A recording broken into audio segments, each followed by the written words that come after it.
చాలా మందికి ట్రేడింగ్లో బేసిక్ రూల్స్ అర్థం కావు. వాళ్ళకి అర్థం అవ్వాలి కాబట్టి ఒక బెస్ట్ ఎగ్జాంపుల్ అయితే ఇస్తా ఉన్నాను. ఇది ట్రేడింగ్లో ఎప్పుడు ట్రేడింగ్ చేయాలి, ట్రేడింగ్ ఎప్పుడు ఆపాలి అన్నది చాలా చాలా ఇంపార్టెంట్. నాకు ఈ ఫిషర్ మ్యాన్స్ అంటే ఒక రకమైన అభిమానం. ఎందుకంటే వీళ్ళు చాలా హార్డ్ వర్క్ చేస్తారు, సముద్రంలో కష్టపడి చేపలు తెస్తారు, ప్రాణాలు కూడా తెగిస్తారు.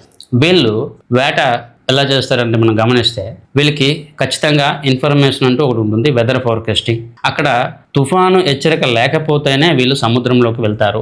సైక్లోన్ వస్తుంది లేదా వెదర్ రిపోర్ట్స్ ఏవైనా నెగిటివ్గా ఉంటే వీళ్ళు వేటకి వెళ్ళరు. అదే కాకుండా కొన్ని నెలలు ఉంటాయి సంవత్సరంలో, ఆ నెలలు వేట నిషిద్ధం. ఆ సమయంలో వీళ్ళు వేట చేయరు. అదేవిధంగా ట్రేడరు వీళ్ళ నుంచి నేర్చుకోవాల్సింది, మీకు అనుకూలమైన సందర్భము సిచ్యువేషన్స్ ఉంటేనే మీరు వేటకి లేదంటే ట్రేడింగ్కి వెళ్ళండి. అవకాశాలు లేనప్పుడు విపరీతమైన న్యూసెస్ కన్ఫ్యూజ్ చేసే సందర్భంలో ట్రేడింగ్ లేదా ఆ వేటకి వెళ్ళకూడదు. చాలామంది ట్రేడర్స్ లేదా స్టాక్ మార్కెట్ ఇన్వెస్టర్స్ చేసే తప్పు ఏంటంటే, ఒకసారి సక్సెస్ అయిపోతే మేము ప్రతిసారి సక్సెస్ అయిపోతామని చెప్పి, బై డిఫాల్ట్ ఈసారి కూడా ట్రేడింగ్ చేయాలని చెప్పి, అట్ ఎనీ కాస్ట్ మేము ట్రేడింగ్ చేయాలని చెప్పి వెళ్తూ ఉంటారు. అది చాలా చాలా రిస్క్. ఇక్కడ మీరు ట్రెండ్ని, న్యూసెస్ని కరెక్ట్గా అర్థం చేసుకోకపోతే మీ టెక్నికల్ అనాలిసిస్, ఫండమెంటల్ అనాలిసిస్ అన్నీ కూడా జీరో అయిపోతాయి.